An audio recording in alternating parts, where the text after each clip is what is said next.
Alam mo yung feeling na maluluha ka na lang bigla dahil naiisip mo yung sitwasyon mo ngayon.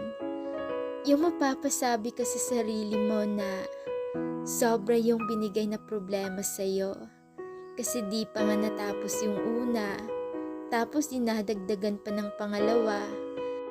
Yung feeling na hindi pa nga nare-resolve yung problema, tapos may susunod pa. At dahil doon, parang nawawalan ka na ng gana. Yung matutulala ka na lang habang iniisip kung ano yung gagawin mo para malutas ito.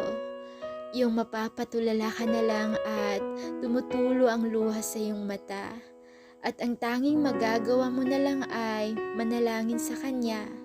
Siguro, madami sa inyo ang nakaka-relate nito.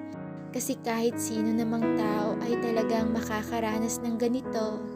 Baliw lang siguro ang walang problema dito sa mundo. Kasi lahat ng tao ay hindi talaga mauubusan ng problema. Pero kaya natin to. Magpakatatag lang tayo. Lilipas din yan, maniwala ka. Kailangan mo lang ng tibayan ng loob mo. Kasi dyan ka lalakas ng gusto.